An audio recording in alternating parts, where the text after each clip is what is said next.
Thanks to everyone for coming today. If you're used to my presentations, you'll probably be used to the split screen mode that we've got at the moment. On the left-hand side, we're looking at the user view. On the right-hand side over here, we're looking at the administration view. And today, in addition to that, we're going to look at what goes on in the app. Now, what we'll first do is look at a few of the things that are generic within pretty much every module within the system. And we'll look just at the user view for now. Now you can see down the left-hand side, I've got absolutely masses of modules. This is not something that you would have. I've got everything there because it's pretty much every module that we have. You don't need to purchase modules that you don't need. You can buy what you like at any time and then add to them whenever you need to. What we're currently looking at is something called the home page. This is the landing page. For anyone who logs into myosh, they come to a landing page. Now, what the landing page does for you is gives you a list, firstly, of all of the things that you've been assigned to deal with.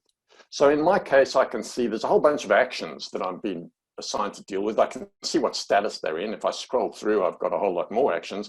But then down the bottom, I can see some hazards, some incidents, and I can click on them from here and go and deal with them. Across the top, you can see some buttons. Now, what these buttons do is they remember what it is you do on a regular basis. And when you land here and you need to then create an action, there's no need for you to click on the actions module, find the new action button. You can just do it from here.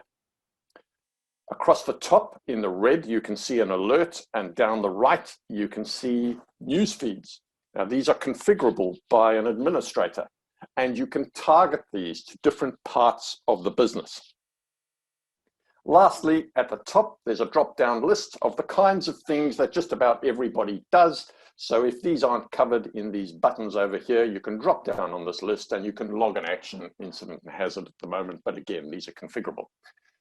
What this means is, of course, if you are a fairly unsophisticated user, you can come in here, you can use one of these options here, use the buttons across here, read information, see alerts, and you don't really need to go anywhere else. Now, we'll have a look at some of these modules. And one of the things that I get asked a lot is, if I'm starting from nothing, what are the modules that I need to purchase? It's not an easy question to answer because it depends on your requirements, really. But typically, I would say that there's a core set of modules that you really would need to have. And they would include the dashboard, the actions module, the hazards module, the incidents module. And then it's a kind of a toss-up between training or inspections. And we'll have a look at both of those in the course of this presentation. For now, what we'll do is we'll click on the incident reporting link. What we're now looking at is a view of incident reports. And the features or functionality I'm going to show you here is applicable across all modules. So what you get when you look at a module, when you click on the link, is you get the default view. Now, how do you know it's the default view? Well, it says default up there. The default view has a default set of columns in a default order. But as a person using the software, you can play around with these views and set them to look any way you like. So for example, what I might do is I might say, I only want to see what's going on at the Bayside Oil Terminal and maybe try and fill and Warner Glen. And when I click done, what it does is it filters on that column. I could then click on the word site and it will order them in alphabetical order. I might want to filter by date. I can do that as well. I might want to find out what incidents they have that involve toxic substances. So I can type in a word or part of a word and it will find those details for me. Now, the other thing that I might want to do is have some more detail on this view. And if you click on those three little lines over there, what you have is a set of additional fields that you can add to the view. So if, for example, you wanted to know who the reporting person was, you simply click on reporting person, it adds that column to the view, and now you can see who's reported what. And of course, you could filter by date. You could see who's reported what over time in a particular site. And once you've expended some energy putting this view together, you can then go and save the view. Now, you can call this what you like. If you're an administrator, you can make it a global view that is available to everybody else for them to see it. And once you've saved it, it appears in a list of views that are for you to see. So unless you've made these global, these are your own private views of the data. So if I go and have a look at, say, pending sign-off, I've obviously created that in the past. This is a list of all of the incidents that are in a pending sign-off status. And I can see them here.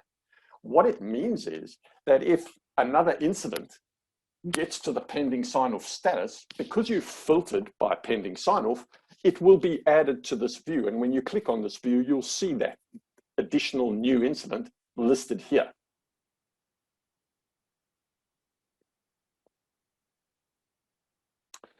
Now, as well as being able to format the view, there are a couple of other things that you can do with a view. You can export information. I click on export, there's export to PDF, Excel, CSV if you really want to. So what you can do is you can filter the view and then export the filtered values. There's also something called import. And this is really nice because what you can do is, again, filter the view and then click on this download template option. And what that does here is it enables you to extract the information that you've got in the view to an Excel spreadsheet. So if you imagine you've got all of these incidents, possibly hundreds of them, and in there are a few that have got data in it that really needs sorting out, you can filter on these documents, extract them to Excel, fix them in Excel, and then re-import the Excel spreadsheet, which is already in the right format, and it will update all of the records within myosh. Now, what we'll do is just have a quick look at an incident report. We're not going to go through the entire process of how to log an incident report. That's for a presentation or demonstration. But I do want to show you a couple of things that are available. So I'm just going to go to one of my views. And the first thing we'll do is click on New Record. Now you can click on New Record either here, or you can click on New Record in the app. And you'll pretty much see the same thing. Incident reporting on the app is over here. So we'll click on that and we'll click Create New. What we can see in the app is a series of sections. Now the sections actually translate to what you can see here in the browser. A section is one of these collapsible bits here with the fields in them. And if I click on that drop-down list over there, I can see the sections that are available to me when I log an incident report. Now, what you see will depend on the level of access that you have. And typically, if you are a person who simply logs incidents and hazards, what we're not going to do is give you reams and reams of information to fill out. You really want to fill out almost an A4 page, drop down lists, get it over and done with, send it to the person who's going to investigate it. So if we click on Report, what we've got is the ability to select different types of outcomes in a single incident. And here you can see exactly the same thing in the browser. So we'll just get out of that. Go back to the browser. Once I tick on these items, if I am a basic user, nothing else will happen. I can just tick on these things, fill out some information, scroll down to the bottom, and submit the document after attaching some files. If, on the other hand, I am a sophisticated user, a person who can investigate incidents, and I click on, say, injury, or maybe on environmental, and then I scroll down, what I'll start seeing are sections that appear as a result of me clicking on those values, and I can start filling this information out as the incident is created rather than having to submit it to myself. Let's get out of there. And what we'll now do is we'll go into an incident that's actually been created. Have a look at a couple of other features within an incident report. I've clicked on injury. I've also clicked on vehicle. These sections that you look at, what they do is they tend to make the incident reports a very long report. So what you can do is you can collapse them. Then you can see what's actually going on, and then you can click on the area of the report that you're actually looking for. If I click on injury reports, I can see in here that there is an injury. Now this is in a table format, it's a tabular format. It means that I can log as many injuries as there were in this particular incident. So I might have this person here who's had a restricted work injury, but I might have a couple of first aid injuries as well. And as I add new ones, this table just grows. And you'll be able to, if you have the right level of access, to click on the links and open them. Now, I'm going to just do that very quickly. I just wanted to illustrate something that possibly even people who use myosh don't know about. If you open a document and you're looking at a name, in this case, the person involved, and the document is in read mode, you can hover over that name, and what it does is it shows you the details of the person, in this case, who was involved in the incident. It also has a link here that says show full details. So if I click on that, what that does is opens even more information. In this case, it tells me what groups this person belongs to.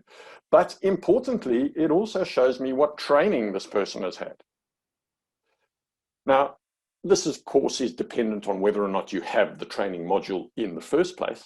But if you do, and you've had an incident, this person is involved, and you're managing the injury, you can hover over that link and you can have a look at the training this person has, and you can determine maybe whether or not this incident occurred in spite of the fact the person was trained to do whatever it was they were doing when they had the incident. Now, the reason people don't know about this much is because they come into this report and the first thing they want to do is click on edit. And when it's in edit mode, this is no longer a link, it's a field that is something that you can select from.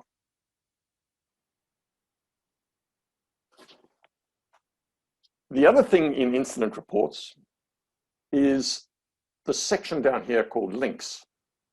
Now, this is where what we try to do is we try to make sure that things that are typically go together are linked together so that you don't have to navigate all over the product looking for these things.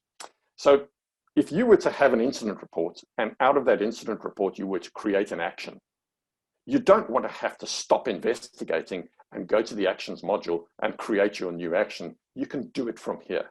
You log a new action, and when you've logged the action, what happens is it appears in a table, and then of course, while you're investigating the incident, you can click on the link, open it up, and there's your action.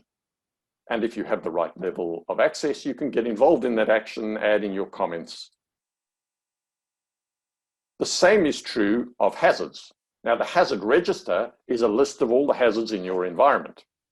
And you may have had an incident that was related to or caused by an existing hazard. Now, if I click on select, what this does is gives me a list of all of the hazards in my hazard register. And I might be looking for scaffolding hazards. So again, I can filter on the kinds of hazards that I'm after. And once I've found them, I can then tick on them, add them to the selected list here, submit this, and what it does is it adds to the table of hazards at the bottom. And similarly to actions, I can click on the link and review the hazards that have contributed to this particular incident.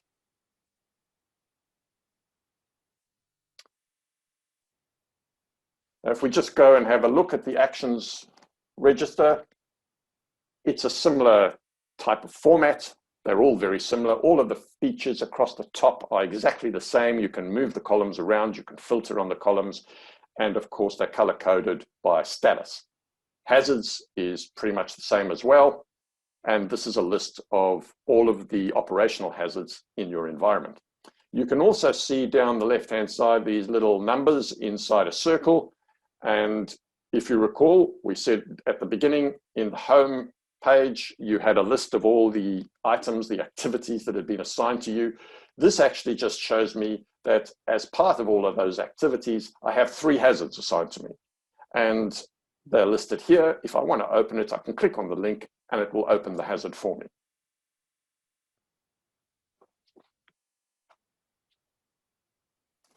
The next thing we're going to have a quick look at is the training module. Now, the training module is a list of training records, a list of training that's being done by somebody, as well as training that's upcoming. So you may have someone who's done an induction, they need to do it in a year's time. The information about when they need to redo it will also be in the training record. In order to understand this a bit more, what we just need to do is have a look at the administration section. So I'll just split the screen up for you there. And we are now looking at training management as an administrator. What you do in training management is you list, firstly, the competencies that are required. So this is just a list of the things that people need to have in order to perform their roles safely and correctly. Could be a big list, and you can import this list. Once you've got all of these in place, what you then need to do is relate them to a role or occupational. And here we've got something called an occupational requirement. And if we go and have a look, say, at a high voltage electrician, what we have here is a list of all the mandatory requirements for a high voltage electrician. Now, the benefit of this, of course, is that if you now employ someone who happens to be a high voltage electrician, you've already set out the competencies required for such a person. Once you make them a high voltage electrician by selecting that from a list of occupations, they will automatically have a list of training that they need to complete. So that's the administration section of it. What you've got in the records is a list of all the training that people have done. So of course, because this is a view and you can filter on it, you can filter on any person you like or combination of people. You can filter on all of the overdue training. You can filter on scheduled dates. So you could actually create a saved view of all of the training that was scheduled in the next 3 months if you wanted. And these would all appear in your drop-down list of views over here. The other thing that the training module does is it versions the training. So what you wouldn't want to do is you wouldn't want to create multiple documents of the same thing for the same person. Imagine if you had 100 people all doing an induction, and next year they've got to do the induction again. Now you've got 100 induction documents from last year as well as 100 from this year. What you want to do is version control one document. And you can do that within the training module. This is a timely point to go and have a look at the dashboard, because within the dashboard, what there is a link to the training matrix. We'll have a look at the dashboard, the other things in the dashboard in a moment. But what you want to be able to do with the training module is you want to be able to graphically represent what's going on. And what you can do is you can run either a training matrix or a gap analysis. Now, if we click on this, what I've done is I've chosen gap analysis here, but I can choose training matrix. If I choose training matrix instead, it says, well, what sort of style of matrix do you want? Do you want to show dates? And if you want to show dates, do you want to show complete dates, scheduled dates, expiry dates? If we stick with gap analysis, I can run this report. And what this does is it shows me a list filtered by criteria that I've chosen. You can filter by hierarchy, by people, by the kind of competency that you're interested in. And effectively what this is showing me is, in the case of Peter Adams, he's a rigger, and these are the things that he needs in order to be a rigger. These are the things that he's completed, and he still needs to do his manual handling training. And of course, if you want to, you can export this to Excel, and it will look exactly the same in Excel as it does on the screen. If we have a look at the matrix, what the matrix does is gives you a simple traffic light representation of what's going on within a part of the business that you have filtered on. Again, you can export this to Excel if you need to. So let's have a look then at some other parts of the dashboard. The dashboard, like the rest of the product, is configurable. So when I say configurable, it means that it's not something that we have to program. You as an administrator, depending on your level of access to the system, and there are different levels of administrator access, you can configure less or more of the solution. If you want to add fields, you can do this yourself. If you want to change notifications or add new notifications, you can do this yourself. The dashboard is similar. You can configure the dashboard yourself. So you can see across the top, we've got a number of tabs. If I click on the hazards tab, I'll have different graphs to the ones I had in the incident and frequency rate tab. I've got a new option where I can create my own new tab if I want. These are not default tabs. These are just ones that I created. So whatever you want to create is your choice. If I look at a particular graph, I can click on an area of a graph, and what that does is it shows me the documents that represent that area of the graph.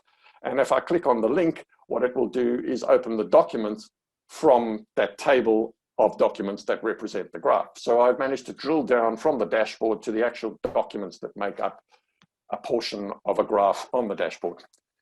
Each of these is, we call them widgets, and you can add these widgets into any tab that you like.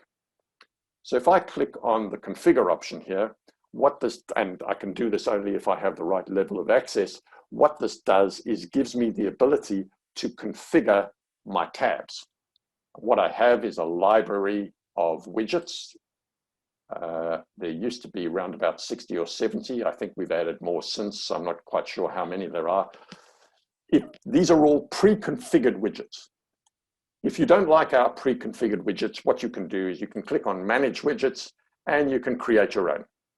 We won't go through this process, but I'll just show you that here's a list of the types of widgets that you can create yourself. Now, the other thing that you probably want to do is you want to extract information out of the dashboard. And you can do this extraction of data at a number of levels. You can extract data either from the individual graphs. You can extract them from a page or a tab that we're currently looking at, or you can configure the dashboard to automatically send a report to somebody of data on a particular tab.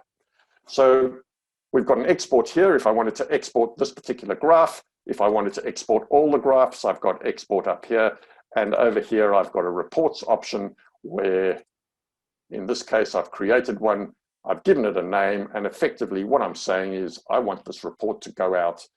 It's using the hazards tab, and I want a date range of the previous year. It's filtered by a couple of sites. So if I look down here, this one's just filtered by those two sites because this person probably works at that site. And it's going to go monthly on the 9th of the month at 6 o'clock in the morning. So they would receive a PDF document containing all of the graphs on this tab.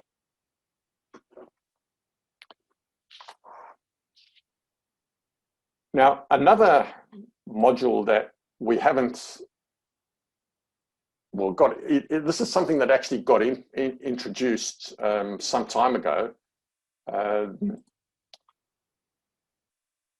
It wasn't something that was available when we last did this presentation. And this is the analytics module. Now, the analytics module is something that's based on Power BI. What this enables you to do is far more complex reporting than you can in the dashboard. So in the dashboard, those widgets, what you saw is a fairly discrete form of reporting. Each of those graphs has functionality in its own right, but by clicking on one of those graphs, it doesn't affect the results shown in another graph. With Power BI in Viking Analytics, what you're able to do is you're able to click on something in one part of the system and then see changes in other parts of the reporting tool, which gives you a lot more insight into what's actually going on. So, for example, if I have a look here, what I've got is a list of my near misses. I can see that last year, previous year, I had 387 of them. This year, I've got 211. So I've had a reduction of 176. 45% reduction, that's a good thing. Might not be a good thing. It might just be that people aren't reporting near misses, but we've chosen to make it a good thing, so it's in green. We can see here, number of hazards reported. We've had 53 in the previous year. This year, we've had none. So not a good thing, it's in red. And you can see here the actual type of report is hazards reported with corrective actions. Now, this is something that you just can't do in the dashboard. The dashboard has limitations. It enables you to review a particular module, and you can create reports based on the forms in that module. But analytics enables you to have a look at information that is aggregated from different modules and put together in a single graph. And you're able, of course, to review these results in different ways. If, for example, I wanted to just click on one particular area of the graph, I could do that. And what it will do is it will change the way the graph looks. So if we go and have a look, say, at lag indicators, and I'm, for example, interested in these damage reports, I can click on the link, and what it does is it filters down to damage reports and shows me that information. I'm also able, if I want to drill down and through. So what currently I'm looking at is everything by year, but I can now drill down, I can get down into quarters, I can even get down into months if I want to. These are some of the graphs that are available by default if you were to take the analytics module. What we'll do now is we'll just take a break from reporting and we'll go and have a look at inspections. Now, inspections is something where what we really need to do is have a look at the administration section and the mobile. So I'll just flick across here to inspections.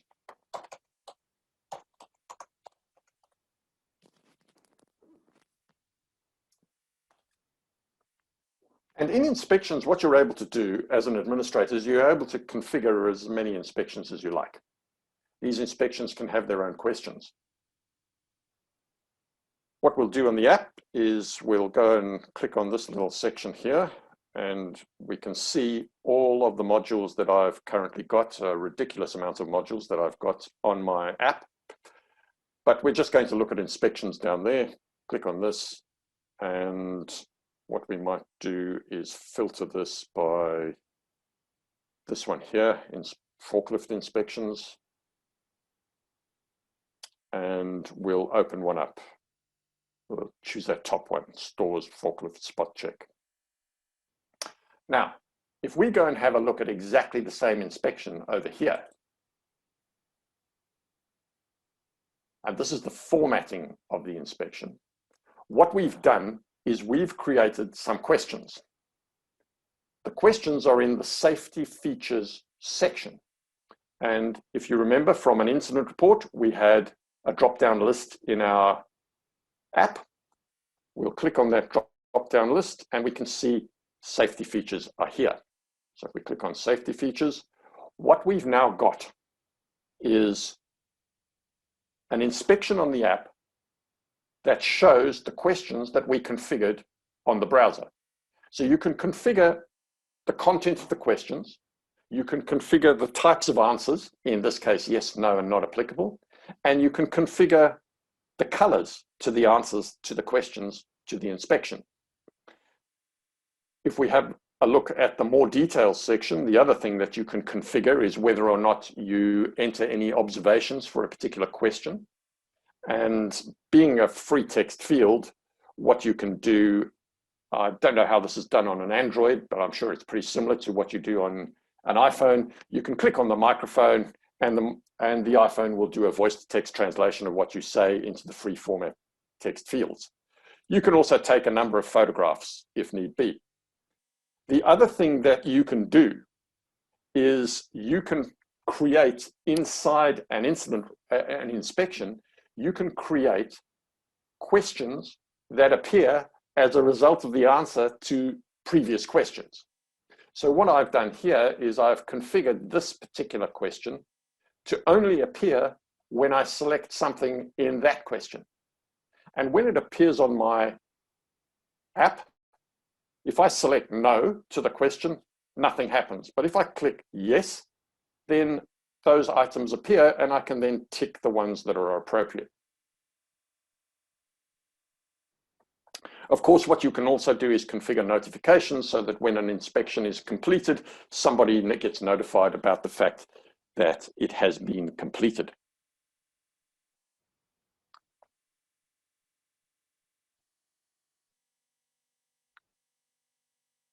Now, the next thing I'm going to briefly cover before I finish up is QR codes. We'll just get this back to the main page. And in order to have a look at this, we're going to have a look at the equipment maintenance module. Not something that everybody takes, but it serves a purpose to show you what you can do with a QR code. If I open up this particular document and I click on More, in the Share option, there's a QR code. So what you could do potentially is copy the QR code, put it on a laminated board, put it in, I don't know, on the dashboard of a truck, attach it to a forklift. We have some organizations who have actually etched the QR code onto their vehicles, and then they can be scanned to find out whether or not the vehicle has done a pre-start check. But what I can now do is I can use the scan QR code on my app. So if I click on Scan QR code, what that does is actually opens up this document, but on my app. And if I drop down the list, I can see the service history. If I look on the browser and scroll through, here's my service history. So if I wanted to go and see the service history while I'm looking at my phone, I can click on the service history and there it is. If I want to see anything else about this particular document, it's available to me. Now you can imagine if you had something like pre-start inspections on a particular piece of equipment and you wanted to run that inspection, what you could do is you could scan the QR code. One of these sections here would be pre-starts. Inside that, there would be a button that says Create Pre-Start. And by just scanning the QR code, you could scroll down, select that section, do the pre-start from your phone, and move on to the next piece of equipment. So there are a lot of areas of applicability for QR codes. I did say that I was going to end there, but actually there's one other thing I'd like to show you. And this is a feature that we added about 6 or 8 months ago. This is the ability to map fields from myosh into a document that you have. Now, it has, again, varying areas of applicability. Some organizations who are potentially working for some of the big miners, what they would want to do is present an incident report on a form that is something that is acceptable to the larger organizations. And what you can do is, as an administrator, we might have to do it for you depending on your level of access. You can actually map fields within myosh to a Word document or a PDF document that's in your format. Now, in order to show this to you, I'll just click here on risk assessments, and we won't go into how you create risk assessments. We'll just show you what you can do with this form. Risk assessments is a presentation in its own right. What you can do with risk assessments is you can add templates, pre-formatted templates, into a risk assessment for a particular place, and then you can edit the controls for that particular hazard or that particular risk in the risk assessment without affecting the original template. However, if you look at a risk assessment with all of these risks, it's effectively just a document with a table and doesn't really look too crash hot if you're trying to present this in legible format. So down at the bottom, what there is an export to Word function. This is a type of field, it's a mapping tool, and what this does is it enables you to export the current document into Word, and it would look something like this. This is our default, would have your logo. If this is the way that you actually present them, it would have your matrix. And what you can see here is all of the information in those tables in the risk assessment that have been copied across into this Word document in a nice, easy to read format. And this can be done pretty much in any module, as long as you provide us with the document that you need to be mapped. As with everything, there are caveats. Word gives you the ability to be quite creative, and there are sometimes documents that are just too complex for us to actually map anything to, and we have to come to a compromise. But generally speaking, we can do this, and we just need to understand your requirements. Okay, Sarah, back to you for questions. All right, we don't have any at the moment, Nigel, which means that you've been very either good. Fantastic or everyone's confused. Either way. All right, we did get a question through the chat panel, and it's from Stuart, and he said, what are the recommended modules? I'm assuming that this would be to start up. Yes, I think. Look, again, if you're starting from nothing, my recommendation always is to not try and do too much too soon. If you're coming from Excel, really what you can do is you can bed down the core modules. And the core modules, as I mentioned previously, are these three and the dashboard. Analytics is probably a step too far right at the beginning. If training is something that you don't manage elsewhere, I would say probably training as well as injury management. Training and injury management tend to be items that get managed in HR systems sometimes. So it just depends on whether or not it's something that you want to put into a single environment. But we can link or connect to these other modules, these other environments using APIs or flat file transfers. Okay.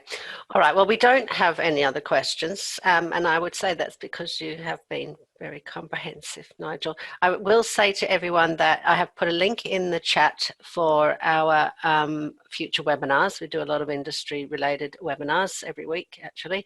And I've also put a link to our myosh Academy. And at that site, you can see hundreds, literally, videos of all parts of myosh, and you can search for different functionality.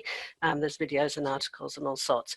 There is just another comment, Nigel, or question. I would like to know if there is a module to control and monitor people, site access to link, and all those those information to see who is working that day, I think she means, and how many hours that person has worked?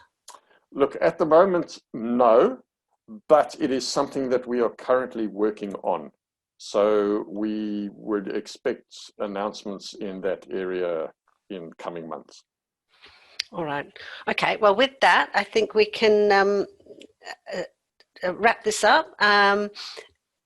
And I'll send a link out with the recording to everybody who registered. And as I said earlier, if you would like to know more, or just want to have a quick phone chat with a consultant, fill out that free trial form and we'll get in contact with you. Thank you so much, Nigel. That was well done. Thank you. Rightio. Cheerio for everybody. Bye. Bye.